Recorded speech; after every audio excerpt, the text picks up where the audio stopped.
SER Podcast.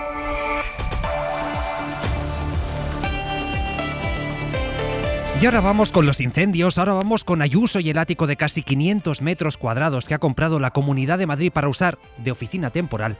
Pero es que hay noticia de última hora sobre el caso Zapatero. Guillermo Lerma, buenas tardes. ¿Qué tal? Buenas tardes, Pablo. Guillermo, más nuevo lo que acabamos de conocer es que el juez autoriza a la UDEF para que investigue todas las cuentas del expresidente, de sus hijas, de su mujer, de su secretaria.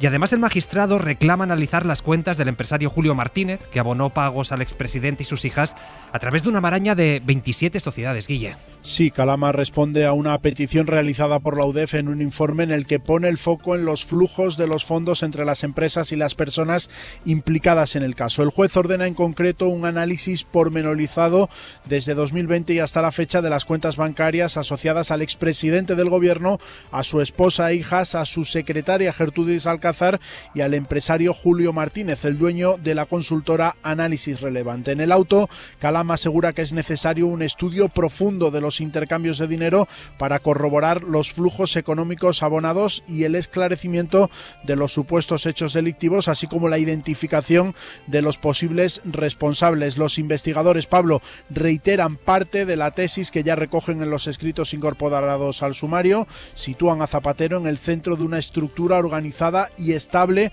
orientada, dicen, al ejercicio del tráfico de influencias, pero también aportan alguna novedad, como por ejemplo que ponen el foco en una vivienda adquirida por la secretaria de Zapatero, Gertrudis Alcázar. Dice el auto que en 2023 adquirió un inmueble en un municipio de Madrid valorado en 132.000 euros. La UDEF destaca que la propiedad fue adquirida sin hipoteca, mediante pagos periódicos por transferencia o domiciliación bancaria. Gracias, Lerma.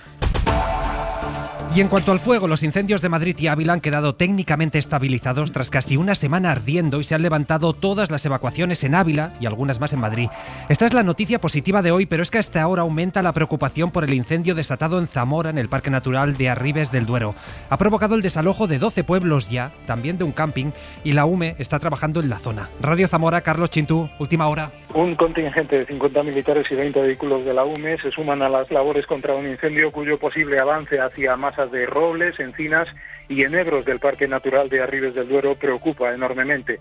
La evolución del fuego ha obligado además a evacuar otras 5 localidades en la última hora, mientras que una sexta ha quedado confinada y mientras tanto continúa aumentando el número de personas atendidas en el pabellón de Bermillo de Sayago, habilitado para acoger a los vecinos evacuados de un total de 12 pueblos y un camping, y son ya 2 las residencias de mayores desalojadas como medida preventiva. Gracias, Carlos. Vamos a estar muy pendientes. Todo esto en plena ola de calor. Nuria Seró, buenas tardes. Hola, muy buenas tardes. Primera jornada de esta cuarta ola de calor y ya nos ha dejado los 42 grados en Pamplona.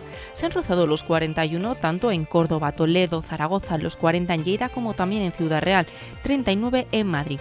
Mañana las temperaturas seguirán altas, salvo en el extremo norte, allí bajarán, pero en el resto habrá muchos termómetros alrededor de los 38 grados, incluso se podrán alcanzar los 41 en Teruel, Granada, 42 en Zaragoza. Una jornada que vendrá marcada por bastante nubosidad en el norte, incluso con algunas precipitaciones.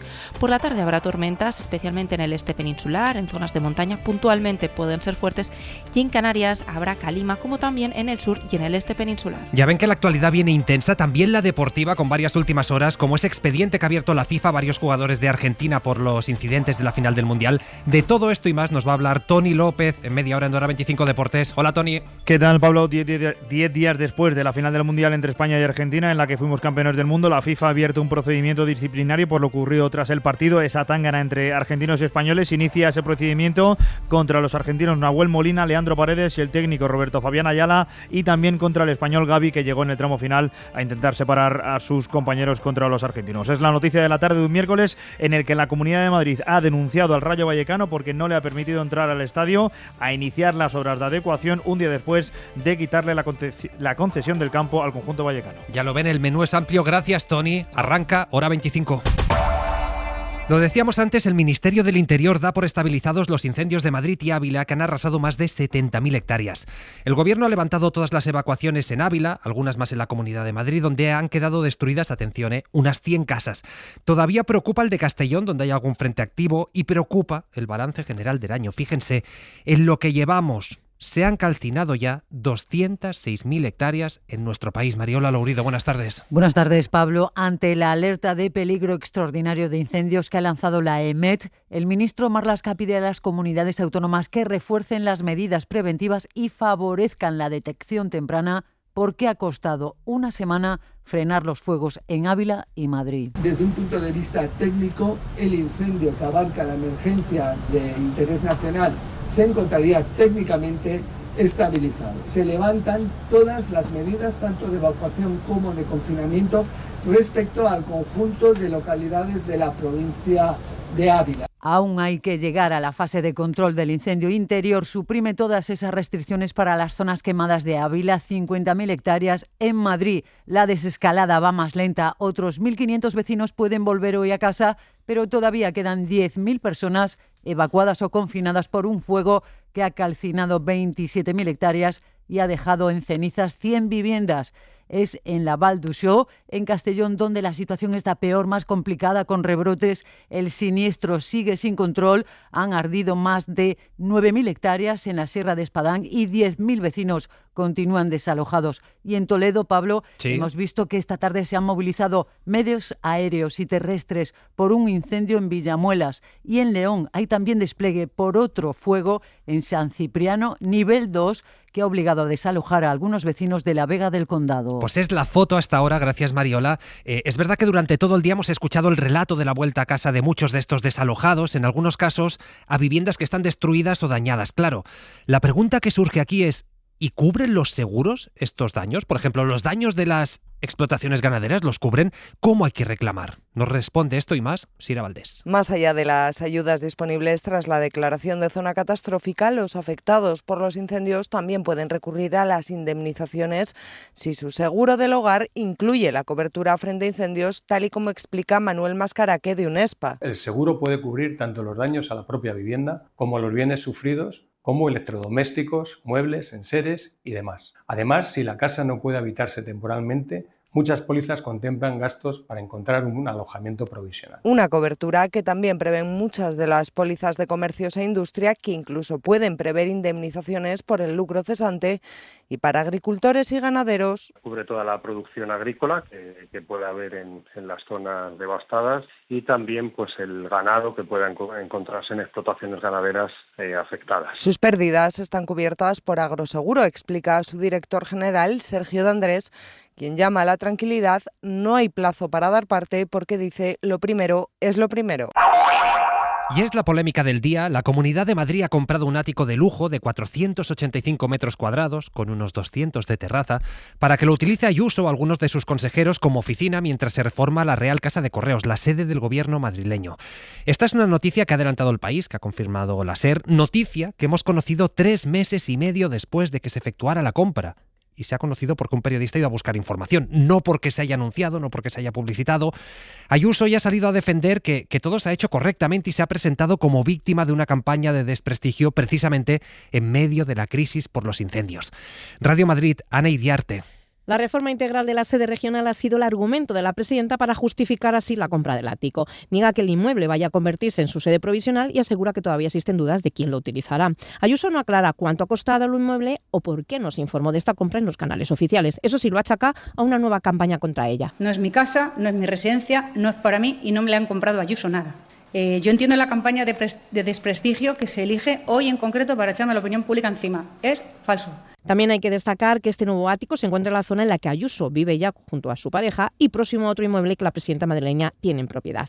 Por su parte, los socialistas madrileños y Más Madrid aseguran que la normativa urbanística de la capital no permite ese inmueble como oficina. Eduardo Rubiño, Más Madrid, Antonio Giraldo, PSOE. Seguramente esperaba que su amigo Almeida le arreglara la adaptación de las normas urbanísticas del ayuntamiento a la carta. Acabamos de estar comprobando minuciosamente qué dice la normativa urbanística en este edificio y aquí la normativa es muy clara.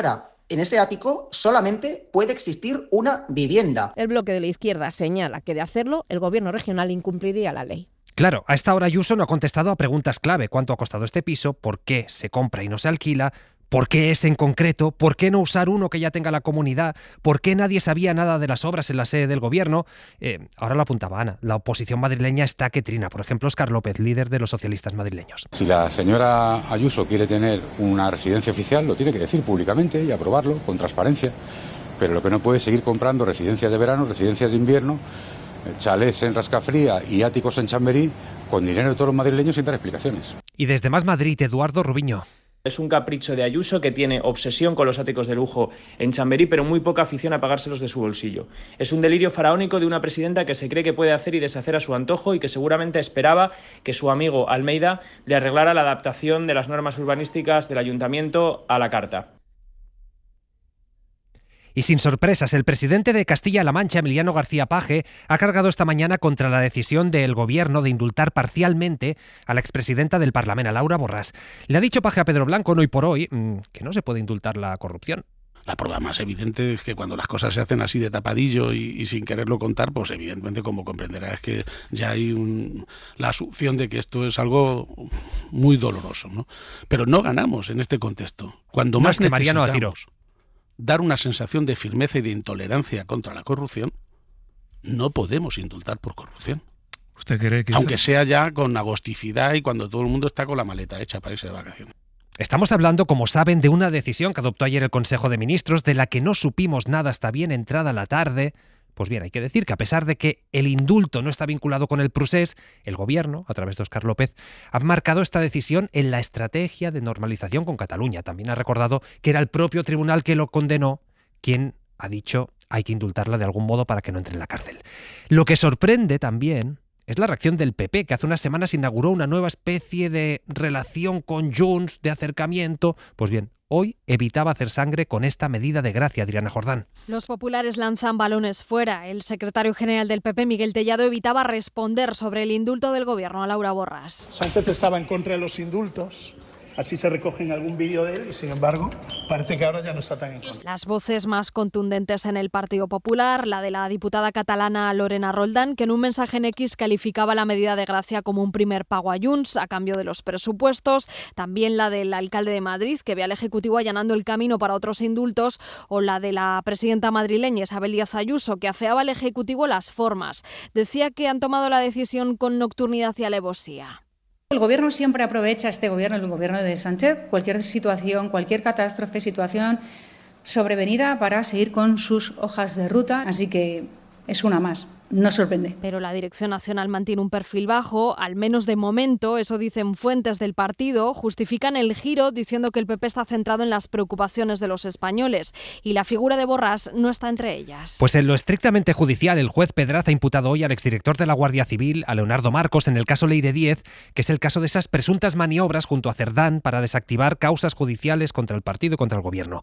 El juez, eso sí, ha rechazado la petición del PP, que es acusación popular, y pedía apartar del cargo a Mercedes González, la actual directora de la Guardia Civil, Miguel Ángel Campos. El PP, que lidera la acusación popular en el caso Leire, había pedido que Mercedes González y el DAO Manuel Llamas fueran apartados de sus cargos por su posible influencia en la UCO, unidad investigadora del caso. El juez Pedraz rechaza la medida, dice que no es necesario, recalca que los agentes, como policía judicial, dan cuenta al propio magistrado y que si se sienten inquietados pueden comunicárselo personalmente. El magistrado también ha citado el 10 de septiembre como investigado al predecesor de González en la dirección de la Guardia Civil, Leonardo Marcos. Además, Pedraz ha tomado declaración como testigo a Daniel Mateo, colaborador del Instituto Armado que organizó la reunión entre Leire y el comandante imputado en el caso Koldo, Rubén Villalba. Mateo ha ratificado ante el juez que Leire le dijo que detrás de todo estaba el guan Pedro Sánchez,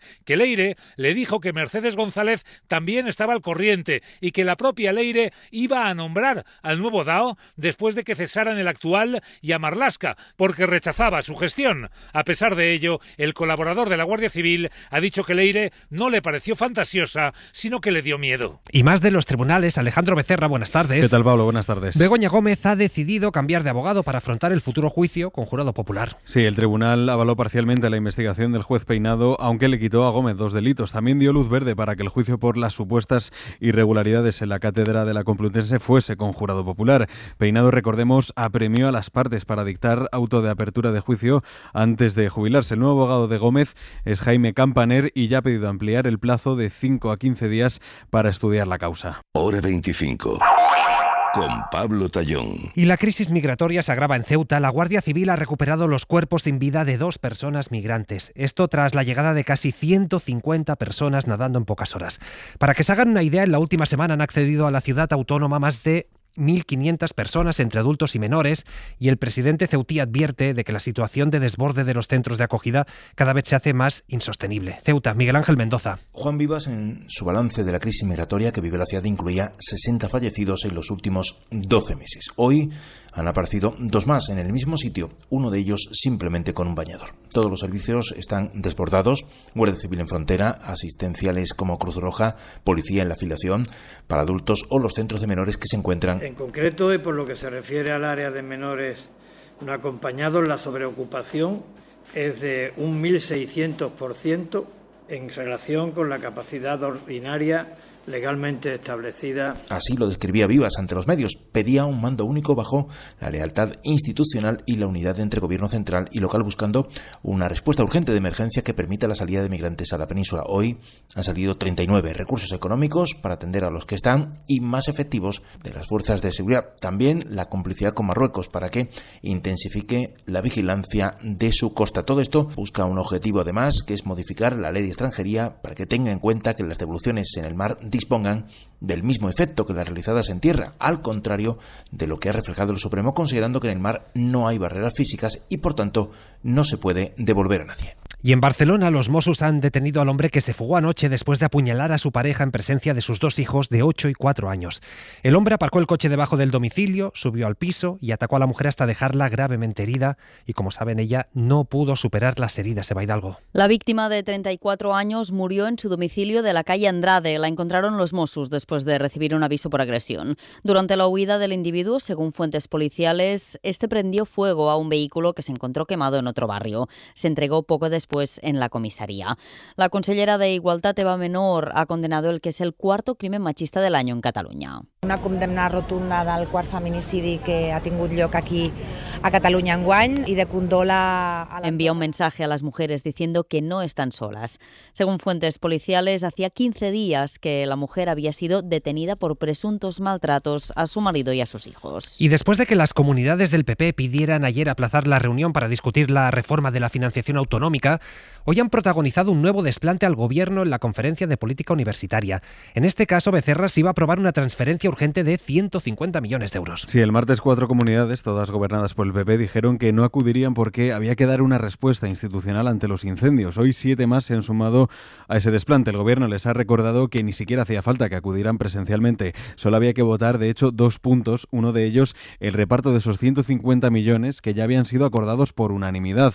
Ahora esa transferencia ha quedado bloqueada y el Gobierno ya no puede garantizar que los fondos para pagar a 3.400 profesores universitarios lleguen en el calendario previsto. Todo, por lo tanto, se retrasa. Pues a pesar de que el PP no aplica la ley de vivienda en sus comunidades, 1 de cada 5 españoles ya vive en zonas tensionadas por la crisis de vivienda, en zonas donde se está topando el precio del alquiler. Hablamos de más de 9 millones de personas. Esto después de que el BOE haya publicado esta mañana la inclusión de 7 nuevos municipios. Ahora hay 317. Allí recordemos que se está aplicando la ley de vivienda y lo que dicen los datos es que está funcionando. Pablo Anzola, buenas tardes. Sí, 1 de cada 5 españoles, en total 9.300.000, viven ya en municipios donde se despliega al completo la ley estatal de vivienda y donde, por tanto, se topan las subidas del alquiler o se establecen precios máximos. Con la suma hoy de 7 nuevas localidades, entre las que están Gijón o Santiago de Compostela, son ya 317 los municipios y 5 las comunidades autónomas que han declarado zonas tensionadas. No solamente contenemos y congelamos el precio del alquiler, es posible bajar el precio del alquiler. Esta intervención del mercado que defendía hoy la ministra Isabel Rodríguez deja luces, pero también algunas sombras. Los precios se moderan gracias a los topes, se abaratan desde el 3,5% en los municipios de Euskadi hasta el 9% en los navarros, pero no se contiene la fuga al alquiler temporal, que queda fuera de la regulación y que se usa de manera ilegal para esquivar la ley. En Cataluña, por ejemplo, casi 8 de cada 10 anuncios en los portales son ya de este tipo. Hora 25. Con Pablo Tallón. 8:22, 7:22, comparece en estos momentos el ministro del Interior, Fernando Grande Marlaska. Hay el acuerdo por parte de la dirección operativa de proceder al realojo de Valdemaqueda y de Robledo de Chavela. Valdemaqueda y Robledo de Chavela, se acuerda el realojo de ambas. Pues es la noticia que nos llega a esta hora. Pueden volver a sus domicilios los vecinos de Valdemaqueda, de Robledo de Chavela. Ahora mismo lo acaba de anunciar el ministro del Interior. Seguiremos pendientes de esta comparecencia. Pero es que un día más tenemos que hablar de Oriente Próximo, donde la teórica tregua parece que flaquea. Después de su reunión con Netanyahu en la Casa Blanca, Trump vuelve a las amenazas contra Irán. Hoy ha dicho que va a dar una paliza de 1000 demonios a los iraníes tras los ataques del régimen de los ayatolás, que ha vuelto a atacar las bases de Estados Unidos en Jordania. Esto en un día en el que se ha producido un movimiento importante a nivel regional. Resulta que Arabia Saudí se ha unido a la guerra atacando posiciones de la milicia proiraní en Irak. Sara Aranda, buenas tardes. La ofensiva conjunta de Arabia Saudí y Estados Unidos ha dejado al menos 20 muertos y una treintena de heridos. Y abre un nuevo frente en el conflicto. Donald Trump asegura que la operación fue coordinada con el gobierno iraquí, pero Bagdad lo niega. La considera una violación de su soberanía y anuncia acciones legales contra Washington y Riad. Irak insiste en mantenerse al margen y reclama una desescalada del conflicto, todo después de que Trump haya amenazado con nuevos ataques contra Irán, con darle una paliza, tras el lanzamiento de misiles contra una base estadounidense en Jordania. Washington endurece también la presión económica contra Teherán con nuevas sanciones contra petroleros y entidades. El estrecho de Hormuz sigue siendo el epicentro de la contienda. Irán ha rechazado compartir la soberanía con Omán.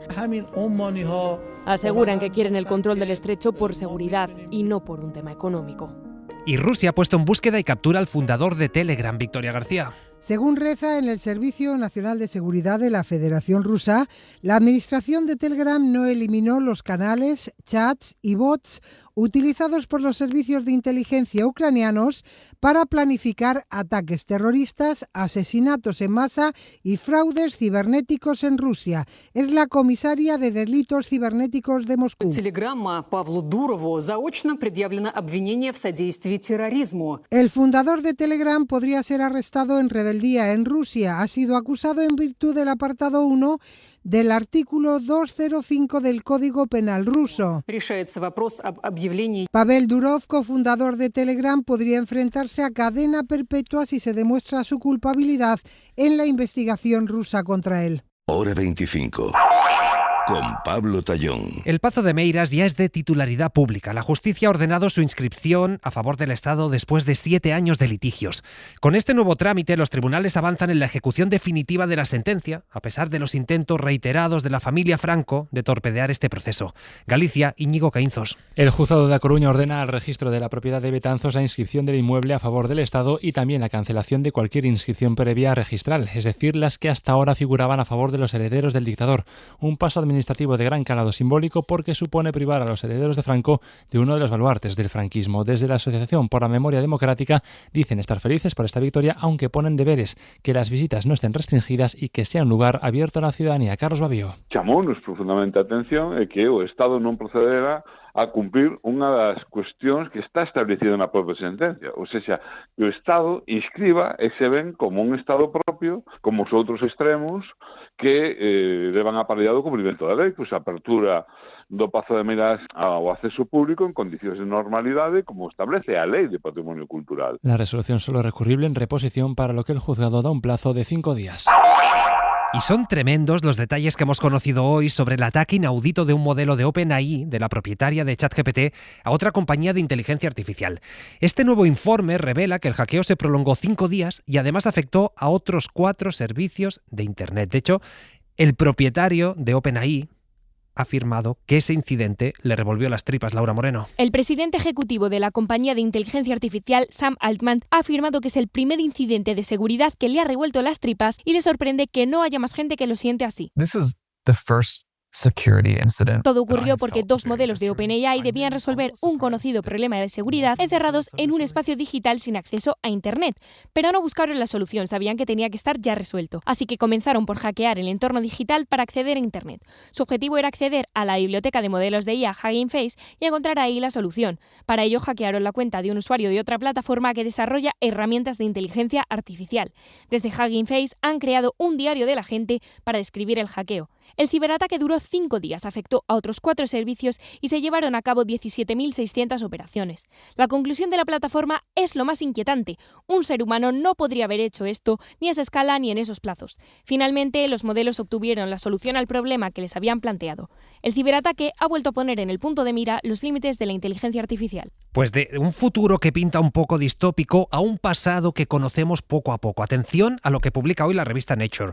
El corazón de la selva amazónica podría haber estado mucho más poblado de lo que originalmente se pensaba hace casi 3.000 años, mucho antes de la época colonial.